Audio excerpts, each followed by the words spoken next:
Internet Accessibility by Ryder, Steph, and Sedrick. What is the issue? It is estimated that 90% of people who live in the least developed countries are without internet access. 22.3% of Americans in rural areas lack coverage from fixed terrestrial 25/3 megabytes broadband, as compared to only 1.5% of Americans in urban areas, according to a recent report by the Federal Communications Commission. Only about 35% of the population in developing countries has access to the internet, versus about 80% in advanced economies.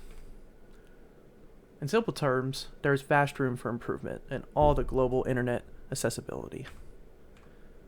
What is the solution? Broadband supplies high-speed internet connections, is always on, and performs quicker than dial-up access. Throughout the years, various developments have been made in transmission technology for broadband connections. This means that faster connection, or in some cases, any connection at all, can be established in different areas due to the flexibility of the technology broadcasting it. So what are the different types of broadband connections? And what are their greatest advantage and also their greatest disadvantage?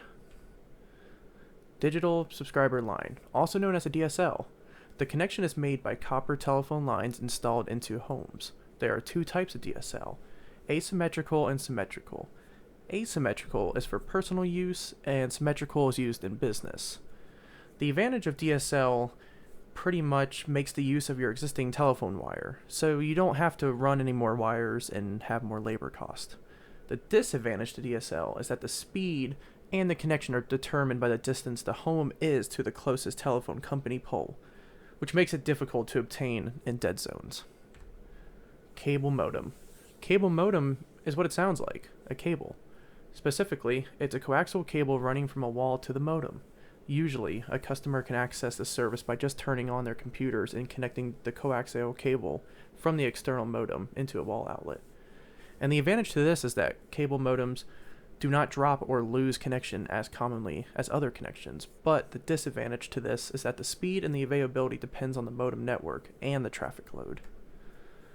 Fiber optics. Fiber optics convert electrical signals by carrying data to a light and sends that light through transparent glass fibers. It's often offered in limited areas where other types of connections aren't viable. The advantage to fiber optic cables is that they're typically more reliable. The cables are resilient, they're adaptable, and they're a lot easier to work with.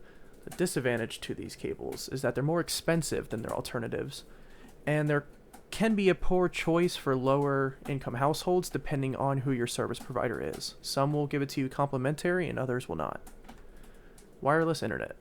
Wireless internet is the most popular of the widely used broadband network choice. Mobile devices carry personal Wi-Fi, called a PAN, or a wireless signal that connects to a building called a WLAN. Wireless internet can be mobile or stationary. And the advantage of wireless internet, as we all know with our phones and all our other technologies, offers a longer range of signal in heavily populated areas. The disadvantage to this is that if it's not installed correctly or maintained correctly, it can cause severe security threats. Like if you go to a McDonald's or a Starbucks, there's a lot of security issues with people breaching your data using a public Wi-Fi. Satellite internet. Satellite internet is another form of wireless internet that travels beyond the Earth, orbiting to provide necessary links for television service and broadband internet. Just like wireless internet, it is also very useful for heavily populated areas. The advantage to this, it can be provided nearly anywhere all over the world, even over oceans, depending on when we can get them to their locations in space. The disadvantage, it can be disrupted with bad weather conditions, and it can be hard to use in wooded areas as well as any snow areas. If you have satellites on the ground beaming up, they get covered in snow, it can be hard to get through the snow. Satellite spotlight. Starlink internet works by sending information through the vacuum of space where it travels much faster than in fiber optic cable and can reach far more people in places. This is kind of what we're going on about, is that if we can start pushing this more satellite internet to these lower populated areas, we can make that possible if we put the money forth to it, which can create a lot of mobile jobs, A lot of companies can hire more people that are out of state.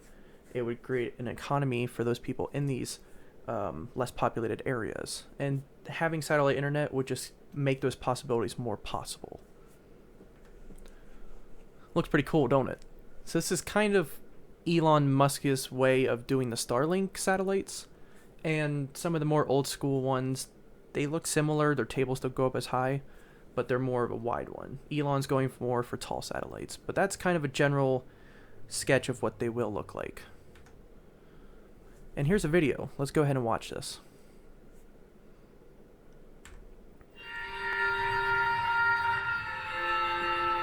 All the projects I've probably been involved in, this is, for me personally and professionally, the most rewarding one. I've never worked with a community or a customer or a client that's been more excited about something or happier. And I just, I don't know what could be more rewarding than that. After many, many months of trying to get internet to Pekanjicum through other means, Dave was really determined to find a different way. He began doing a lot of research and eventually reached out to SpaceX.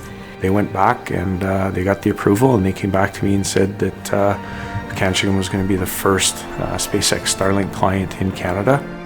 That changed everything from that moment on.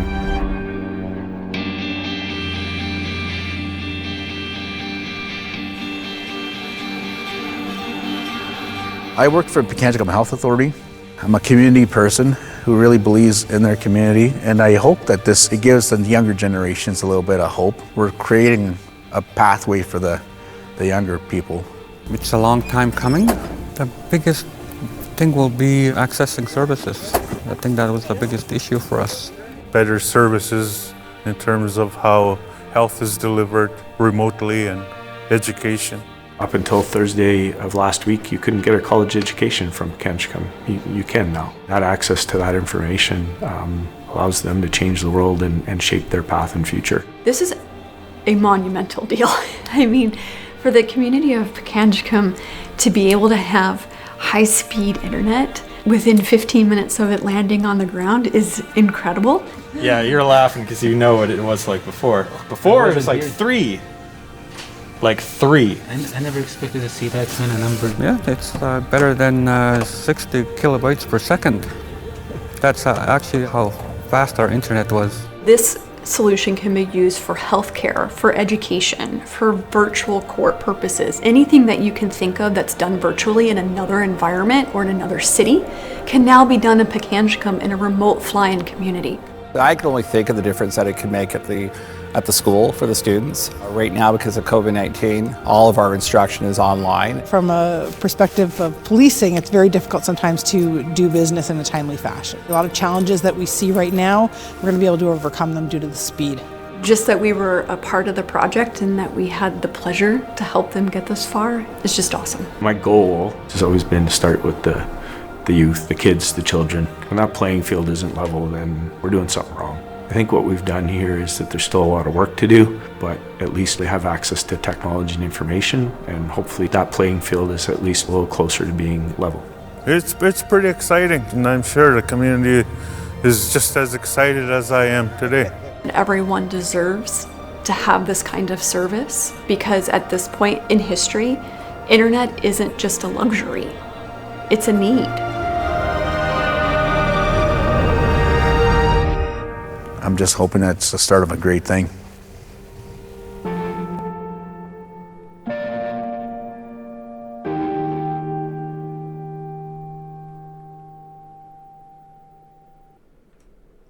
All right, so that kind of gives us a more explanation on what we're trying to go for here with having more options for internet can help areas like this that didn't have a lot of reach to a lot of the stuff we're used to in our own environment here in Duluth. Broadband over power lines. Lastly, we have broadband over power lines, or BPL. BPL is the delivery of broadband over existing low and medium voltage electric distributions. Yeah, that's a mouthful. Customers get high-speed internet connections through their standard electrical outlets. The advantage to this is that BPL may be quicker, cheaper, and simpler to deploy in rural areas than higher cost. Higher speed broadband over telephone lines or cable. Personally, in my household, we have BPL. We don't really use it, but we have some house lines, and that's a nice touch to have if you ever go back to your house phones, which I don't think anybody really uses anymore.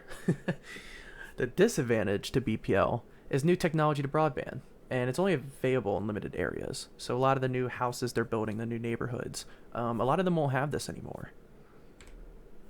To conclude this all, overall broadband connectivity brings us to where we are today. Towers are the connectivity points controlled and maintained by different internet services providers, which is ISPs. In poor connectivity areas, some broadband types may be limited, and other types, such as wireless connections and solar connections, provide service that alleviate worries. Broadband towers that services those areas are all part of the fast evolution of technology and has many ways to provide reliable connectivity in all the areas, which is what we need to start pushing to the areas that do not have these resources. And this is our Works Cited page, and I appreciate y'all, and thank you everybody who listened and took the time to watch our presentation. Thank you.